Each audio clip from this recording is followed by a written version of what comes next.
Hey guys, welcome to the ninth lecture of the chapter Animal Kingdom. I am Harish Kumar और इस lecture में हम जिस फाइलम के बारे में बात करेंगे उसका नाम है सिलेंट्रेटा। इन्हें हम निडेरिया नाम से भी जानते हैं। तो चलो ये लेक्चर शुरू करते हैं। बात करें फाइलम सिलेंट्रेटा की तो इनका नाम निडेरिया भी कहा जाता है। इनका नाम निडेरियन क्यों पड़ा? देखो, coelenterata are also known as cnidarians due to the presence of stinging cells. Coelenterata के अंदर आपको एक स्टिंजिंग सेल्स देखने को मिलेगा जिसका नाम है नीडोब्लास्ट या इसे नीडोसाइट के नाम से भी जानते हैं।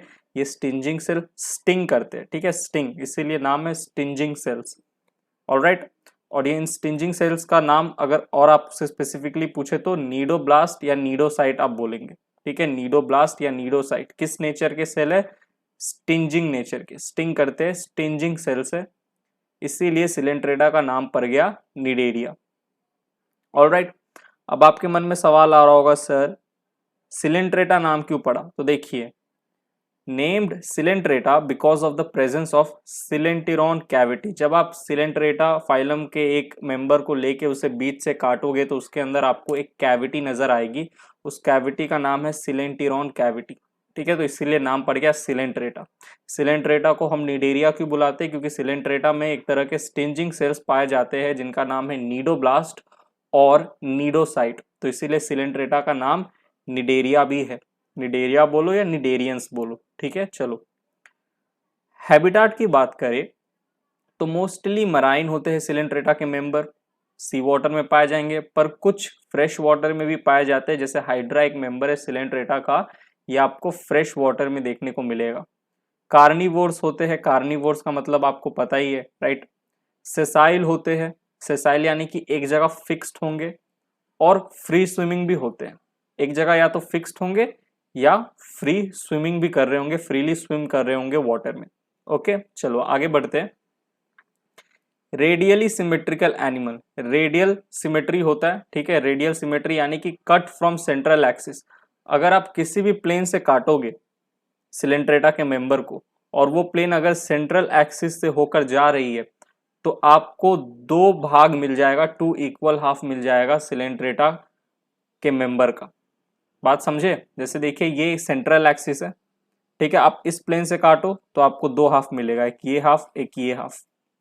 आप इस प्लेन से काटो, देखो शर्त है कि जो प्लेन, जिस भी प्लेन से काट रहे हो वो प्लेन सेंट्रल एक्सिस से होकर जाना चाहिए। तो if you cut from central axis, तो सिलेंट्रेटा के जो मेंबर होंगे उन्हें अगर आप सेंट्रल एक्सिस से काटोगे तो वो 2 = 1/2 में बढ़ जाएंगे, 2 = 1/2 आपको मिलेगा। तो इसलिए सिमेट्री कैसी है? रेडियली सिमेट्रिकल एनिमल्स है। चलो आगे बढ़ते हैं, moving on to the next slide. बात करें लेवल ऑफ ऑर्गेनाइजेशन की तो सिलेंट्रेटा में आपको टिश्यू लेवल ऑफ ऑर्गेनाइजेशन देखने को मिलेगा। सिलेंट्रेटा फाइलम के बाद हम टीनोफोरा फाइलम के बारे में भी पढ़ेंगे, तो याद रखिएगा सिलेंट्रेटा एंड टीनोफोरा, इन दोनों फाइलम में टिश्यू लेवल ऑफ ऑर्गेनाइजेशन आपको देखने को मिलता है, ठीक है। डिप्लोब्लास्टिक एनिमल्स होते हैं, यानी कि 2 जर्म लेयर आपको देखने को मिलेगा, ठीक है। एक आउटर एक्टोडम, एक इनर एंडोडम। मीजोडम एब्सेंट होता है, मीजोडम होता तो हम ट्रिप्लोब्लास्टिक एनिमल बोलते, लेकिन सिलेंट्रेटा फाइलम के जो मेंबर्स है ये डिप्लोब्लास्टिक होते हैं, सिर्फ 2 जर्म लेयर ही प्रेजेंट होता है। बात करें इंटरनल स्ट्रक्चर की, ठीक है, तो हमने सिलेंट्रेटा फाइलम का एक मेंबर लिया हाइड्रा, उसे हमने बीच से काटा, ठीक है, ऐसे यू, ये जो, ठीक है, ये समझ लो ये है आपका हाइड्रा है, हमने बीच से काटा, एक हिस्सा हटा दिया और फिर हम इस हिस्से को स्टडी कर रहे हैं। ऑलराइट, तो यहाँ पे ये दिया हुआ है, देखो आपको अंदर में एक कैविटी नजर आ रही होगी, ये कैविटी, इसे हम कहते हैं गैस्ट्रोवैस्कुलर कैविटी। गैस्ट्रोवैस्कुलर कैविटी, बीच में जो कैविटी है, यहाँ पे जो ओपनिंग है इसे हम कह रहे हैं माउथ, ठीक है, माउथ। ऊपर में आपको टेंटिकल्स नजर आएंगे, ये लंबे लंबे प्रोजेक्शन जो है टेंटिकल्स। नीचे की तरफ फुट है, ठीक है, फुट। और यहाँ पे मीजोग्लिया है। हमें पता है जो आउटर एक्टोडम और इनर एंडोडम के बीच में एक अनडिफरेंशिएटेड मास प्रेजेंट होता है जिसे मेसोग्लिया कहते हैं। ये मैंने आपको पढ़ा दिया था जब मैं आपको ट्रिप्लोब्लास्टिक एंड डिप्लोब्लास्टिक के बारे में पढ़ा रहा था, याद है ना? तो देखिए, आपको यहाँ पे एक तो एक्टोडम नजर आएगा, बाहर की तरफ जो लेयर है जर्मिनल लेयर एक्टोडम, और अंदर की तरफ जो लेयर है जर्मिनल लेयर वो है एंडोडम। तो 2 ही जर्म लेयर प्रेजेंट है, इसलिए नाम है, इसलिए मतलब कौन से कैटेगरी में आए, डिप्लोब्लास्टिक कैटेगरी के अंदर आए। अब एक्टोडर्म बाहर की तरफ जो ब्राउन कलर का लेयर है और अंदर की तरफ जो पिंक कलर का लेयर है, एंडोडर्म, एक्टोडर्म एंडोडर्म के बीच में एक येलो कलर का लेयर है, देखो येलो कलर का, ये कोई जर्मिनल लेयर नहीं है, ठीक है, ये जर्मिनल लेयर नहीं है, ये वास्तव में क्या है, ये तो मीजोग्लिया है। मीजोग्लिया क्या होता है याद करो, ये अनडिफरेंशिएटेड मास है, यहाँ पे कोई सेल्स प्रेजेंट नहीं है मीजोग्लिया में, ये जो लेयर है इसमें कोई सेल्स प्रेजेंट नहीं है, ये तो एक अनडिफरेंशिएटेड मास है, ठीक है, जो प्रेजेंट होता है एक्टोडर्म और एंडोडर्म के बीच में। गैस्ट्रोवास्कुलर कैविटी को ही हम सिलेंटिरोन कैविटी भी कहते हैं, AKA यानी कि ऑल्सो नोन एज सिलेंटिरोन कैविटी, इसीलिए तो नाम पड़ गया सिलेंट्रेटा। चलिए आगे देखिए, ये जो एक्टोडर्म है एंड एंडोडर्म है, इनमें एक तरह के सेल्स पाए जाते हैं, interstitial cells. Interstitial cells present in both layer का मतलब यहाँ पे एंडोडर्म एंड एक्टोडर्म से, तो इन दोनों लेयर में आपको एक तरह के सेल्स देखने को मिलेंगे जिनका नाम है इंटरस्टिशियल सेल्स, ठीक है। Interstitial cells present in both layers of body walls are totipotent cells of coelenterates. Totipotent होते हैं यानी कि टोटल पोटेंशियल रखते हैं, टोटल पोटेंशियल रखते हैं एक नए ऑर्गेनिज्म में डेवलप होने का, ठीक है। टोटीपोटेंट सेल, अगर आप इस एक सेल को निकाल लोगे तो इस सेल में, एक ही सेल में पूरी काबिलियत है कि ये एक पूरे ऑर्गेनिज्म में डेवलप हो जाए, तो टोटीपोटेंट सेल है, टोटल पोटेंशियल है इन सेल्स में। ऑलराइट, सेल्स का नाम क्या है, इंटरस्टिशियल सेल्स, टोटीपोटेंट सेल्स है। कहाँ पे देखने को मिलेंगे आपको इंटरस्टिशियल सेल्स, आपको देखने को मिलेंगे एक्टोडर्म एंड एंडोडर्म लेयर में। ओके, तो यहाँ पे तो हमने इंटरनल स्ट्रक्चर की बात की, हमने देखा कि ये डिप्लोब्लास्टिक होते हैं। कौन से लेवल ऑफ ऑर्गेनाइजेशन आपको देखने को मिलेगा निडेरिया में, टिश्यू लेवल ऑफ ऑर्गेनाइजेशन, ठीक है। चलो आगे बढ़ते हैं, moving on to the next slide. अब हम बात करने वाले हैं two basic body form of coelenterates. आपको 2 बॉडी फॉर्म देखने को मिलेगा सिलेंट्रेट में, एक हो गया पॉलिप, एक हो गया मेडुसा। पॉलिप जो बॉडी फॉर्म होता है कुछ इस तरीके का उसका शेप होता है और मेडुसा का कुछ इस तरीके का होता है, ठीक है। पॉलिप का एग्जाम्पल ऊपर ये रहा, एनसीईआरटी में आपको ये 4 फिगर मिल जाएंगे, ये चारों के चारों, ठीक है। और मेडुसा का जो एग्जाम्पल है कुछ इस तरीके का है, ठीक है। तो अगर आपसे पूछे पॉलिप बॉडी फॉर्म वाला एग्जाम्पल बताओ, तो ये रहा, ठीक है। इसका नाम हम आगे जानेंगे। और ये ऐसा सिलेंट्रेटा है जिसका बॉडी फॉर्म कैसा है, मेडुसा। अब इन दोनों body form polyp and Medusa, इसके थोड़े कैरेक्टरिस्टिक के बारे में हम जानते हैं, ओके, इनके बारे में थोड़ा हम जानते हैं। तो बात करें इनके शेप की, तो देखो जो पॉलिप बॉडी फॉर्म है सिलेंड्रिकल होता है एंड सेसाइल फॉर्म है, एक जगह फिक्स होता है, ठीक है, एक जगह फिक्स्ड होता है, इधर उधर मूवमेंट नहीं करता, एक जगह मतलब लोकोमोशन नहीं करता, एक जगह फिक्स्ड होता है। मूवमेंट तो करता है, लोकोमोशन नहीं करता। आई होप आपको लोकोमोशन एंड मूवमेंट के बीच में अंतर पता है, ठीक है। तो सिलेंड्रिकल होते हैं, सेसाइल होते हैं, एक जगह फिक्स्ड होते हैं। मेडुसा देखो शेप से पता चल रहा है अम्ब्रेला, छाते की तरह होंगे, अम्ब्रेला शेपेड और फ्री लिविंग होते हैं, स्विम करते हैं, ठीक है, एक जगह से दूसरी जगह जाते हैं, लोकोमोशन करते हैं। मे बी सॉलिटरी और कॉलोनियल। जो पॉलिप बॉडी फॉर्म वाले सिलेंट्रेटा होते हैं ये सॉलिटरी होते हैं, अकेले में रहना पसंद करते हैं, ठीक है, और साथ ही साथ कॉलोनियल भी होते हैं, कॉलोनी में रहना भी पसंद करते हैं। लेकिन मेडुसा बॉडी फॉर्म वाले जो सिलेंट्रेट है इन्हें हमेशा अकेले में रहना ज़्यादा पसंद है, ऑलवेज सॉलिटरी, ठीक है, अकेले में रहते हैं, इंट्रोवर्ट है, ओके। और पॉलिप जो है ये इंट्रोवर्ट भी है, एक्सट्रोवर्ट भी है, अकेले भी रहना पसंद करते हैं और कॉलोनी में भी रह सकते हैं, कोई दिक्कत नहीं है। Mouth and tentacles are directed upwards. देखो जो माउथ है, ये जो ओपनिंग है माउथ, ये ऊपर की तरफ है, अपवर्ड की तरफ, और ये जो टेंटिकल्स है ये भी किधर है, ऊपर की तरफ है। लेकिन मेडुसा वाले बॉडी फॉर्म में देखो माउथ जो है and tentacles directed downward, mouth जो ओपनिंग है नीचे की तरफ है और जो टेंटिकल्स है ये भी नीचे की तरफ है, ठीक। पॉलिप में आपको असेक्सुअल फॉर्म ऑफ रिप्रोडक्शन देखने को मिलेगा, मेडुसा में आपको सेक्सुअल फॉर्म ऑफ रिप्रोडक्शन देखने को मिलेगा। यानी कि जो पॉलिप बॉडी फॉर्म वाले सिलेंट्रेटा होंगे वो असेक्सुअली रिप्रोड्यूस करेंगे, इनमें जब भी रिप्रोडक्शन होगा असेक्सुअल होगा। और जो मेडुसा बॉडी फॉर्म वाले जो सिलेंट्रेटा है, ठीक है, इनमें रिप्रोडक्शन कैसा है, सेक्सुअल है। जब भी रिप्रोडक्शन करेंगे तो सेक्सुअली रिप्रोडक्शन करेंगे, यानी कि गैमेट्स का इन्वॉल्वमेंट होगा। ऑलराइट, चलो, तो ये दो बेसिक बॉडी फॉर्म है सिलेंट्रेटा का जो आपको ध्यान में रखना है। अभी मैं ये जो सिलेंट्रेटा और ये जो दो मेंबर है इनका नाम मैं आगे बताऊंगा, टेंशन मत लो। पर अगर मैं आपसे पूछूं इसका बॉडी फॉर्म कैसा है तो आप कहोगे पॉलिप, ठीक है, क्योंकि देखो ओपनिंग ऊपर की तरफ है, माउथ की ओपनिंग, और यहाँ पे टेंटिकल्स भी अपवर्ड ऊपर की तरफ है।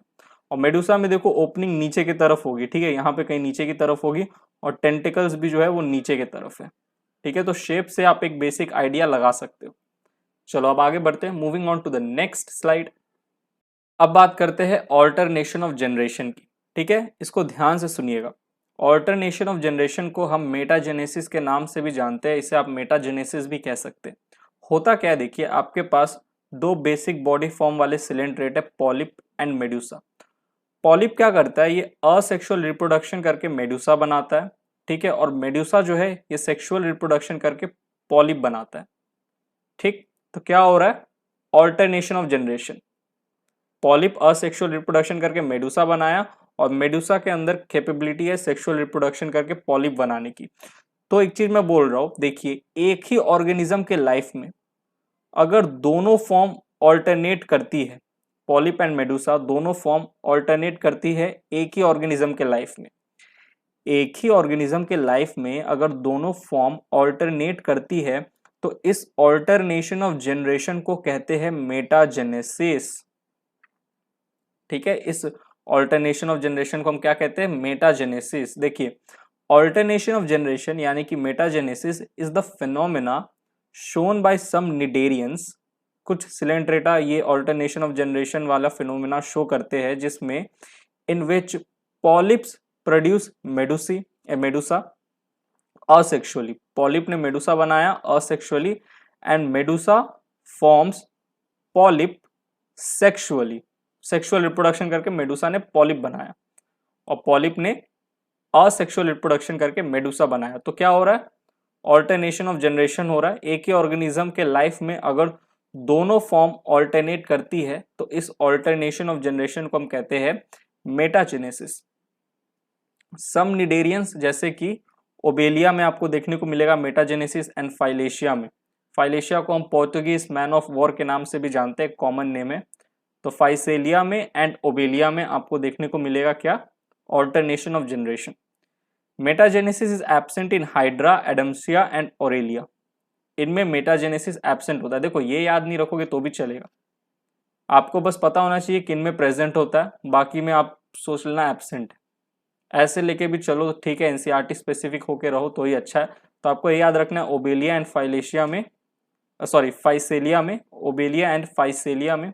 अब बड़े टफ नाम है यार, नाम प्रोनाउंस करने में ना हालत खराब हो जाता है। ओबेलिया एंड फाइसेलिया में आपको ऑल्टरनेशन ऑफ जनरेशन देखने को मिलेगा, और मेटाजेनेसिस एब्सेंट के, अब ये जिसमें प्रेजेंट है वही याद कर लो, ठीक है। ये दोनों इंपॉर्टेंट है, ये नहीं भी करोगे तो चलेगा कि metagenesis is absent in hydra, Adamsia and Aurelia. ये उतना इंपॉर्टेंट पॉइंट नहीं है, लेकिन ये एग्जाम्पल इंपॉर्टेंट है, ठीक है। चलो अब आगे बढ़ते हैं, moving on to the next slide. अब देखिए कुछ सिलेंट्रेट ऐसे होते हैं, सम सिलेंट्रेट, एग्जाम्पल कोरल्स। देखो कोरल्स एक कैटेगरी है, ठीक है, एनिमल्स की, जो कौन से फाइलम में आता है, सिलेंट्रेटा। तो याद रखिएगा कोरल्स जब भी आएगा तो समझ जाइएगा कोरल्स जो होते हैं ये कौन से फाइलम में होते हैं, सिलेंट्रेटा में होते हैं। ये चीज आपके दिमाग में अच्छे से बैठ जानी चाहिए। तो some of the coelenterate example corals have a skeleton of calcium carbonate. Corals जो कि सिलेंट्रेटा के अंदर आ रहे हैं, इनका जो स्केलेटन होता है कोरल्स का, ये बना होता है कैल्शियम कार्बोनेट का, जैसे कि मशरूम कोरल, ठीक है, ब्रेन कोरल जिसका साइंटिफिक नेम है मीनड्रीना, ओके, मीनड्रीना, ऑर्गन पाइप कोरल, यहाँ पे ई होगा, मैं जब आपको पीडीएफ दूंगा तो सही कर दूंगा, ट्यूबीपोरा साइंटिफिक नेम है। तो ये सब क्या है, कोरल्स है। इसमें बस आप एक यही याद रखो तो अच्छा है, बाकी आप स्किप भी कर सकते हो, लेकिन ये आपको याद होना चाहिए, मीनड्रीना, ब्रेन कोरल जिसे हम कहते हैं, ओके। तो some of the coelenterate example corals, corals ऐसे कैटेगरी है एनिमल्स के जो कि किस में आते हैं, सिलेंट्रेटा में आते हैं। और कोरल्स की एक खास बात होती है, इनका जो स्केलेटन होता है ये बना होता है कैल्शियम कार्बोनेट का। तो ये चीज आपको अच्छे से पता होना चाहिए और ये एग्जाम्पल इंपॉर्टेंट है, इसको याद करके रखो। बाकी ये दो को आप स्किप भी कर सकते हो, आपके ऊपर है।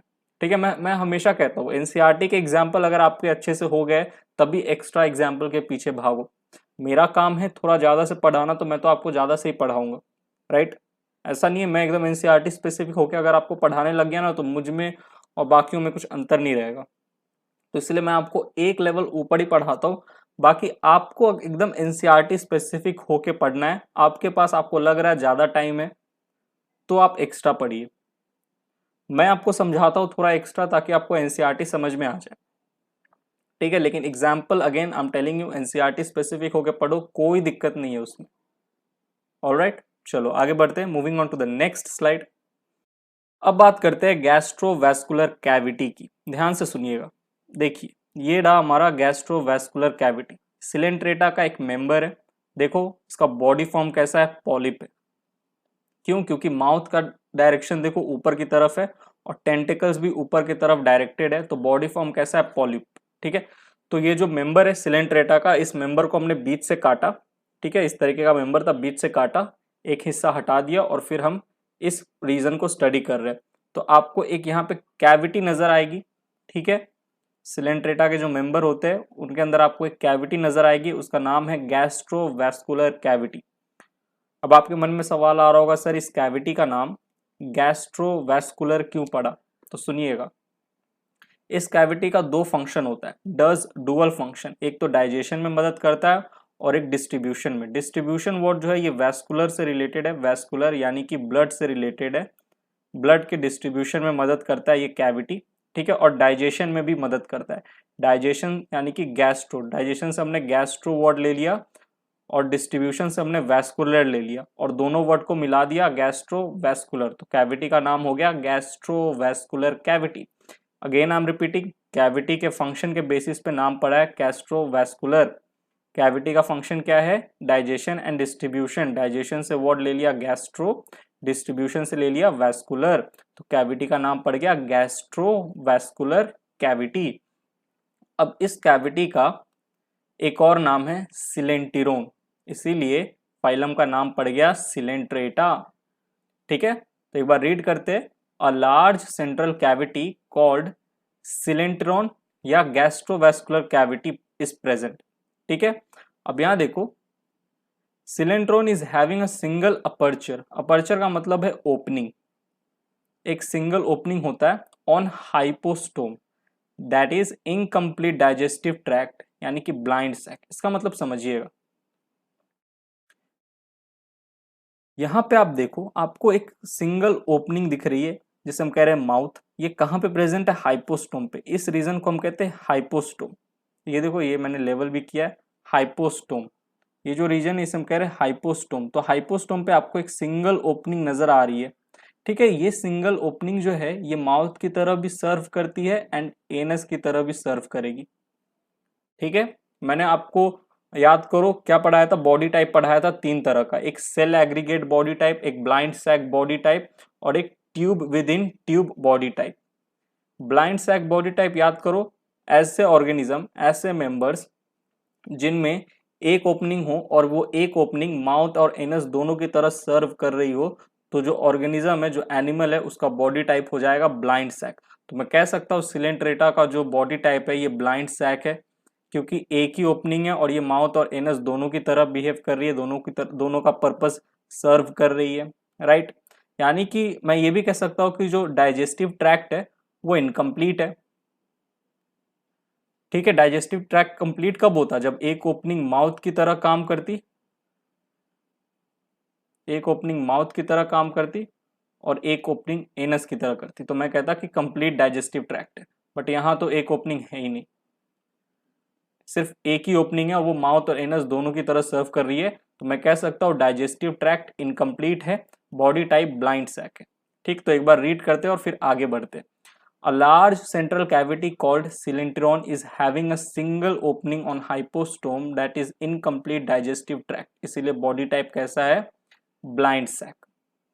चलो अब आगे बढ़ते हैं, moving on to the next slide. अब बात करते हैं नीडोसाइट की. देखो, the name cnidaria is derived from the cnidoblast और नीडोसाइट. ठीक है, ये एक तरह के स्टिंजिंग सेल्स है जो सिलेंट्रेटा में पाए जाते हैं. नीडोब्लास्ट जिसका एक और नाम है नीडोसाइट, तो इन्हीं के बेसिस पे सिलेंट्रेटा का एक और नाम पड़ गया निडेरिया. ये जो नीडोब्लास्ट होते हैं या नीडोसाइट, इसका ये रहा फिगर. इस तरीके के ये स्टिंजिंग सेल है. ठीक है, नेचर कैसा है नीडोसाइट का? स्टिंजिंग. स्टिंजिंग सेल्स, एक तरह के स्टिंजिंग सेल्स है. ठीक, इनका एक और नाम है नीडोब्लास्ट. नीडोसाइट या नीडोब्लास्ट, इनके अंदर आपको नेमेटोसिस्ट देखने को मिलेगा जो कि स्टिंजिंग पार्ट होता है या स्टिंजिंग कैप्सूल होता है नीडोसाइट का. ये रहा, येलो कलर में आपको नजर आ रहा होगा. और साथ ही साथ नीडोसाइट में यहाँ पे, ये तो एक सेल है ना नीडोसाइट, तो इनमें आपको यहाँ पे न्यूक्लियस भी नजर आएगा. ठीक है, तो देखो, the name cnidaria is derived from the cnidoblast और cnidocyte which contain stinging capsule, यानी कि निमेटोसिस्ट कंटेन करते हैं, और निमेटोसिस्ट. ठीक है, निमेटोसिस्ट या स्टिंजिंग पार्ट या स्टिंजिंग कैप्सूल है ये हमारे नीडोसाइट का. अच्छा, नीडोसाइट कहाँ पे प्रेजेंट होंगे? एक सिलेंट्रेटा में कहाँ पे प्रेजेंट होते हैं नीडोसाइट? तो ये प्रेजेंट होते हैं on tentacles and body. Body पे भी प्रेजेंट होते हैं और खास करके टेंटेकल्स पे प्रेजेंट होते हैं.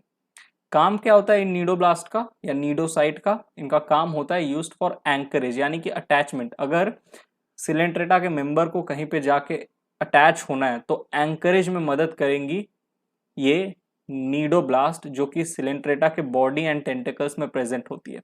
डिफेंस में भी मदद करती है, यानी कि प्रीडेटर से बचाती है, खतरों से बचाती है. And for capture of prey, अगर सिलेंट्रेटा को भूख लगी है और उसे शिकार करना है और अपने प्रे को कैप्चर करना है, तो सिलेंट्रेटा के बॉडी या टेंटेकल्स पे प्रेजेंट ये नीडोब्लास्ट मदद करती है ऑफेंस में, यानी कि कैप्चरिंग ऑफ प्रे में. तो ऑफेंस में भी मदद करेगी, डिफेंस में भी मदद करेगी, एंड एंकरेज यानी कि अटैचमेंट में मदद करेगी. कौन? नीडोसाइट. ठीक है, कहाँ पे प्रेजेंट है सिलेंट्रेटा के बॉडी पे? उनके टेंटेकल्स पे. ठीक है, और बॉडी पे, बॉडी खास करके टेंटेकल्स पे. चलिए अब आगे बढ़ते हैं, moving on to the next slide. बात करें सिलेंट्रेटा में डाइजेशन की, तो डाइजेशन एक्स्ट्रा सेलुलर भी होता है एंड इंट्रा सेलुलर भी होता है. सिलेंट्रेटा से पहले हमने पॉरीफेरा फाइलम के बारे में पढ़ा था, तो मैंने कहा था पॉरीफेरा में डाइजेशन जो है इंट्रा सेलुलर होगा, सेल के अंदर ही होता है. लेकिन सिलेंट्रेटा में, पॉरीफेरा के बाद जो अभी हम पढ़ रहे हैं, सिलेंट्रेटा में digestion extra and intra cellular दोनों होता है. यहाँ देखो, एक कैविटी है बीच में जिसे हम कह रहे हैं गैस्ट्रोवैस्कुलर कैविटी. ये रहा टेंटिकल्स. ठीक है, इन टेंटिकल्स पे ज्यादातर मात्रा में प्रेजेंट होते हैं नीडोसाइट. नीडोसाइट की मदद से ये जो सिलेंट्रेटा है इसने कैप्चर किया एक प्रे को. ठीक है, जो इसका फूड है, खाना है. और यहाँ पे एक ओपनिंग है माउथ. माउथ के थ्रू ये फूड अंदर आ गया. कहाँ? इस कैविटी में, गैस्ट्रोवैस्कुलर कैविटी में. इतनी बात समझ में आई? ठीक है, अब फूड अंदर आया कैविटी में तो इसका डाइजेशन भी होगा. तो एक डाइजेशन होता है एक्स्ट्रा सेलुलर. इस कैविटी में, गैस्ट्रोवैस्कुलर कैविटी में ही डाइजेशन होना शुरू हो जाता है. तो सेल के बाहर हो रहा है, कैविटी में हो रहा है, तो हम कह रहे हैं एक्स्ट्रा सेलुलर डाइजेशन. और कुछ फूड जो है इनका देखो, जो डाइजेशन है सेल्स के अंदर हो रहा है. यहाँ पे सेल्स है, सेल्स की लाइनिंग है. ठीक है, इन सेल्स में कुछ डाइजेशन हो रहा है. तो सेल के अंदर भी डाइजेशन हो रहा है, तो हमने कह दिया इंट्रा सेलुलर डाइजेशन. और सेल के बाहर इस गैस्ट्रोवैस्कुलर कैविटी में भी डाइजेशन हो रहा है, तो हमने कह दिया एक्स्ट्रा सेलुलर डाइजेशन. याद करो, अरे गैस्ट्रोवैस्कुलर, गैस्ट्रो शब्द मैंने कहा था ना, इस कैविटी के डुअल फंक्शन है, एक तो डिस्ट्रीब्यूशन और दूसरा डाइजेशन. तो डाइजेशन भी करा रहा है ना, इसीलिए मैं बोल रहा हूँ पुरानी चीज़ों को कनेक्ट करके पढ़ोगे तो अच्छे से समझ में आएगा. बायोलॉजी जो है ये सब्जेक्ट है सीक्वेंस में पढ़ने वाला. कनेक्शन और पैटर्न अगर आपके दिमाग में मेंटेन है तो हर एक चीज़ आपको समझ में आएगी, याद करने में कोई दिक्कत नहीं होगा. ठीक है, तो एकदम प्रेजेंस ऑफ माइंड रखिएगा, अच्छे से दिमाग को रख के समझिएगा बातों को. तो गैस्ट्रोवैस्कुलर कैविटी में डाइजेशन हो रहा है सेल के बाहर, तो extra cellular digestion and intra cellular digestion, दोनों तरह के डाइजेशन सिलेंट्रेटा में आपको देखने को मिलेंगे. अब चलो आगे बढ़ते हैं, moving on to the next slide. अब बात करते हैं सिलेंट्रेटा में रेस्पिरेशन एंड एक्सक्रीशन की। तो respiration and excretion takes place by diffusion, ठीक है, डिफ्यूजन ऑफ गैसेस होता है तो रेस्पिरेशन हो गया, और डिफ्यूजन ऑफ वेस्ट मैटर होता है तो एक्सक्रीशन हो गया। कहाँ से होता है? बॉडी सरफेस से होता है। देखिएगा, ये रहा हमारा एक मेंबर सिलेंट्रेटा का। बॉडी सरफेस के थ्रू देखो, यहाँ CO2 बाहर आ गया डिफ्यूजन के प्रोसेस से, और O2 अंदर चला गया डिफ्यूजन के प्रोसेस से, यानी कि गैसेस का क्या हो गया? एक्सचेंज हो गया, रेस्पिरेटरी एक्सचेंज हो गया। तो हम कह रहे हैं कि रेस्पिरेशन हो गया। कहाँ से होता है? बॉडी सरफेस से होता है, through diffusion, bye diffusion of gases. CO2 बाहर गया, O2 अंदर आया। ठीक, उसी तरीके से एक्सक्रीशन भी हो जाता है। जो वेस्ट मैटर है, ठीक है, जो एक्सक्रीटरी मैटर है, अमोनिया, वो डिफ्यूजन के थ्रू बॉडी सरफेस से बाहर आ जाता है। तो एक्सक्रीशन भी हो गया, रेस्पिरेशन भी हो गया। एक चीज यहाँ याद रखिएगा, पॉडीफेरा में भी जो हमारा एक्सक्रीटरी मैटर था वो था अमोनिया। सिलेंट्रेटा में भी जो हमारा एक्सक्रीटरी मैटर है वो अमोनिया ही है। तो अभी अमोनिया ही चल रहा है। पॉडीफेरा में भी अमोनिया था, सिलेंट्रेटा में भी अमोनिया है। चलो आगे बढ़ते हैं, moving on to the next slide. अब बात करते हैं नर्वस सिस्टम की। Nervous system is diffused type form nerve net, ठीक है। Nervous system is diffuse type होता है फॉर्म नर्व नेट। बहुत सारे नर्व का ऐसे नेट होता है, नर्व होते हैं नेट लाइक प्रेजेंट होते हैं थ्रू आउट द बॉडी। आपको ऐसे नर्व्स देखने को मिलेंगे। कोई ब्रेन अभी आपको देखने को नहीं मिलेगा, क्योंकि सिलेंट्रेटा में भी पहली बार नर्वस सिस्टम देखा गया था। पॉडीफेरा में हमने कोई भी नर्वस सिस्टम नहीं पढ़ा, कोई नर्व वर्व नहीं पढ़ा, लेकिन सिलेंट्रेटा में ही पहली बार आपको एक नर्वस सिस्टम देखने को मिला। ठीक है, कैसा होता है? डिफ्यूज्ड टाइप होता है फॉर्म नर्व नेट। बहुत सारे नर्व नेट का फॉर्मेशन होता है, ऐसे नेट लाइक नर्व प्रेजेंट होते हैं। Neurons are present and basic type. पहली बार आपको न्यूरॉन, अब नर्वस सिस्टम पहली बार देखने को मिला तो यहाँ पे आपको नर्व सेल देखने को मिलेंगे, न्यूरॉन्स देखने को मिलेंगे। ठीक है, पहली बार न्यूरॉन्स यहाँ पे आए थे सिलेंट्रेटा में। तो पहली बार न्यूरॉन्स आए थे तो कैसे होंगे? बेसिक टाइप के ही होंगे। तो neurons are present and basic type, ठीक है। और ये जो नर्व है किस तरीके से प्रेजेंट है, किस तरीके से डिस्ट्रीब्यूटेड है? नेट लाइक पैटर्न में through out the Coelenterata body distributed है नर्व, ठीक है। कैसे? Net like. ओके, पहली बार हमें यहाँ पे नर्वस सिस्टम देखने को मिला। पॉडीफेरा में हमने नर्वस सिस्टम नहीं पढ़ा था। पहली बार न्यूरॉन्स आए थे तो न्यूरॉन्स कैसे थे? बड़े ही बेसिक टाइप के न्यूरॉन्स थे। चलो आगे बढ़ते हैं, moving on to the next slide. देखो ऐसी नेक्स्ट स्लाइड मैं बहुत बोल रहा हूँ, क्योंकि मैं चाहता हूँ एक स्लाइड में आप एक चीज़ ही समझो। एक स्लाइड में बहुत चीज़ समझोगे तो आपके दिमाग में खिचड़ी बन जाएगा, ठीक है। तो इसलिए मैं हर एक स्लाइड में हर एक इंपॉर्टेंट बातें एक फाइलम से रिलेटेड मैंने मेंशन किया। ओके, तो इरिटेट मत हो जाना कि हर एक मिनट बाद टीचर बोल रहा है moving on to the next slide, moving on to the next slide. ये आपके फायदे के लिए मैंने इतनी मेहनत की है, ताकि आप एक टॉपिक को, एक पार्ट को अच्छे से अपने दिमाग में बैठा लो। चलो अब आगे बढ़ते हैं। रिप्रोडक्शन की बात करें तो सिलेंट्रेट में रिप्रोडक्शन दोनों तरीके से होता है, असेक्सुअल एंड सेक्सुअल। सेक्सुअल और असेक्सुअल में आपको जो चीज़ ध्यान रखना है कि देखिए, असेक्सुअल रिप्रोडक्शन होता है बाय बर्डिंग, बर्ड का फॉर्मेशन होता है, ठीक है, और वो बर्ड से एक पूरा का पूरा सिलेंट्रेटा का मेंबर डेवलप हो जाता है। ऑलराइट, तो असेक्सुअल रिप्रोडक्शन होता है बाय बर्डिंग एंड सेक्सुअल रिप्रोडक्शन होता है बाय गैमेट्स। सेक्सुअल है तो समझ में आ रहा होगा कि गैमेट्स का इन्वॉल्वमेंट है, ठीक है। तो आपको इतना ही याद रखना है, ज़्यादा और डिटेल में नहीं जाना। आगे बढ़ते हैं, एग्जाम्पल्स देखते हैं अब। तो moving on to the next slide. अब बात करते हैं एग्जाम्पल्स ऑफ सिलेंट्रेट्स की। देखिए मैं आपको फिर से बोल रहा हूँ, एग्जाम्पल एनसीईआरटी स्पेसिफिक होकर याद रखिएगा। और आपको लगता है कि आपका एनसीईआरटी आपके टिप्स पे है, आपको अच्छे से एनसीईआरटी के एग्जाम्पल याद है और आपको और एक्स्ट्रा एग्जाम्पल याद रखना है, तो ही एक्स्ट्रा की तरफ भागिएगा। पहले एनसीईआरटी स्पेसिफिक होकर सारे एग्जाम्पल याद कीजिएगा, ठीक है। सेफ रहिए, पहले एनसीईआरटी के एग्जाम्पल सबसे ज़्यादा इंपॉर्टेंट है।